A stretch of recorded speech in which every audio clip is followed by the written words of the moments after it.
Bienvenue dans l'actualité en bref. N'oubliez pas de vous abonner et de partager. Direction le Togo, moins de 48 heures après l'adoption d'une nouvelle constitution qui fait passer le pays à un régime parlementaire, une conférence de presse organisée par des partis d'opposition et des organisations de la société civile a été dispersée par des gendarmes. Rappelons que l'opposition extra-parlementaire avait boycotté les dernières élections législatives. Les précisions d'Emmanuel Sodji, notre correspondante régionale. Ce mercredi matin à Lomé, environ 35 partis d'opposition et d'associations ont annoncé la création d'un front « Ne touche pas à ma constitution ». Le front dénonce, je cite, le vote d'une loi en catimini par une Assemblée nationale monocolore et ses leaders estiment que le changement de régime vise à confisquer le droit des Togolais à choisir leur chef de l'État. Nous avons interpellé les magistrats togolais, ceux qui sont à la Cour constitutionnelle, pour qu'ils disent le droit, pour qu'ils empêchent qu'une constitution qui a été votée par plus de 98% des Togolais lors d'un référendum, et bien que cette constitution soit modifiée en catimini, en pleine nuit. Mais moins d'une heure après le début de cette conférence de presse qui avait lieu au sein du siège d'un des partis d'opposition, eh bien les forces de sécurité interviennent pour stopper la réunion au motif qu'elle n'avait pas été déclarée. Et une heure avant déjà, ils avaient déjà tenté de se retrouver dans un autre lieu. Maintenant, ils sont partis au siège d'un parti politique appelé ADI. De là, ils ont commencé la conférence de presse et la gendarmerie est encore arrivée. Journée très mouvementée pour les opposants. 4 autres partis de l'opposition, dont l'ANC et la société civile Front Citoyen Togo Debout, après des déboires dans un lieu public qu'ils avaient choisi, ont pu finalement se réunir au sein du siège du parti de l'Alliance nationale pour le changement.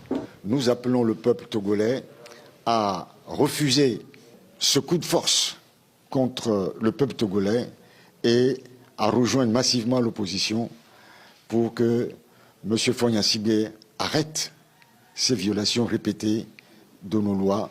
L'ancienne constitution date de 1992. Elle avait été adoptée par référendum par près de 97% des Togolais à l'issue d'une conférence nationale.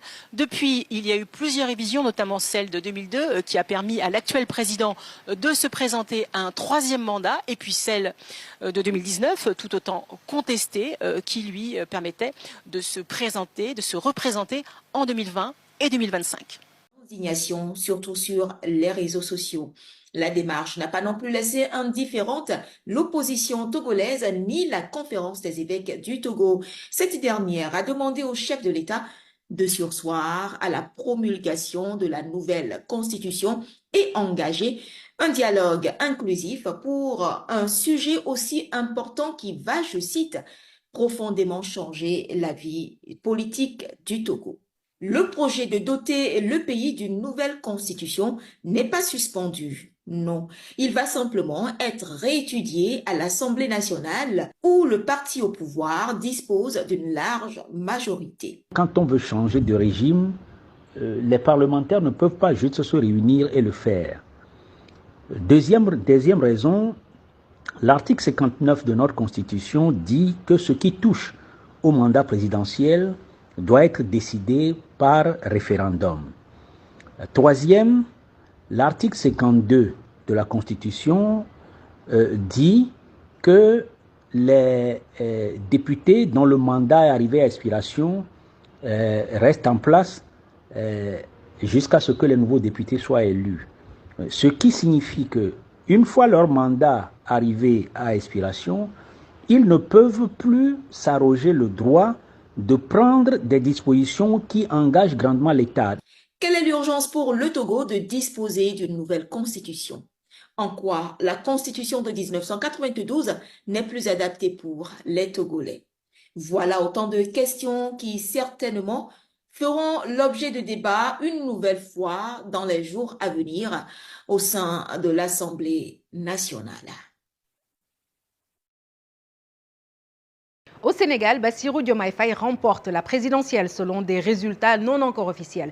Le candidat du parti au pouvoir, Amadou Ba, a appelé au téléphone Bassirou Diomaye Faye afin de le féliciter et de prier pour lui. Cela s'est passé cet après-midi du 25 mars. C'est en tout cas ce qu'a indiqué le porte-parole du gouvernement, Abdou Karim Fofana, au lendemain de la présidentielle. Dans un communiqué attribué au directoire de campagne du candidat de la majorité présidentielle, on pouvait lire, je cite, « Au regard des tendances des résultats de l'élection présidentielle et en attendant la proclamation officielle, je félicite le président Bassirou Diomaye Faye pour sa victoire dès le premier tour. Je prie le Tout-Puissant de lui accorder l'énergie et la force nécessaires pour assumer cette haute fonction à la tête de notre pays.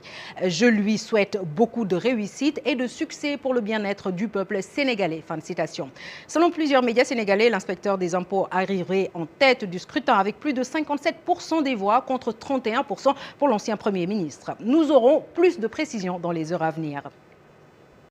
Au Tchad, plus de 4 mois après l'adoption de la Constitution par référendum, l'opposition vient de se rendre compte que des modifications auraient été glissées dans cette loi fondamentale et permettraient à Mahamat Déby de s'éterniser au pouvoir s'il le souhaite. On vous explique. Le 6 mai aura lieu la présidentielle au Tchad et la Cour constitutionnelle a proclamé la liste définitive des candidats retenus à ce scrutin. Ils sont au total 10, dont Mahamat Déby, le fils de l'ancien président Idriss Déby Itno. Mahamat a été porté au pouvoir par un groupe de généraux à la mort de son père.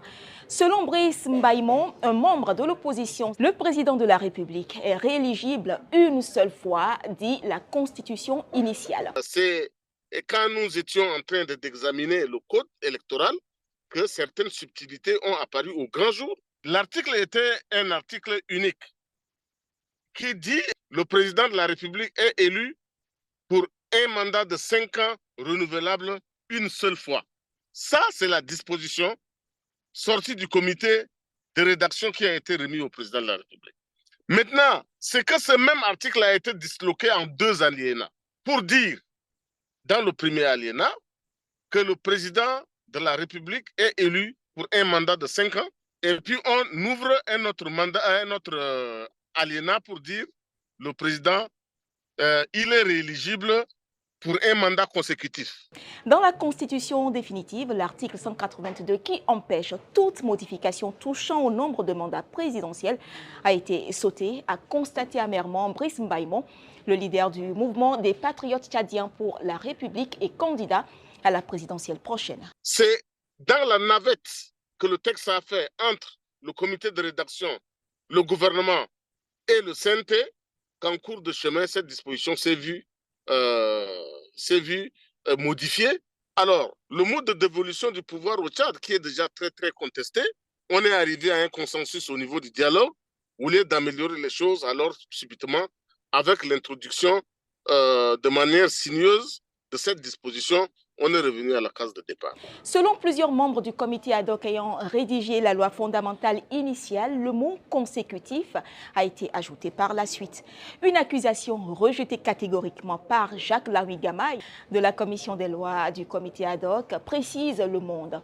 Sous Idriss Déby, la Constitution avait été modifiée en 2005, 2008 puis en 2020, permettant au père de Mahamat Déby de se faire réélire pour un 6e mandat. Le 6 mai, les Tchadiens iront aux urnes pour la présidentielle.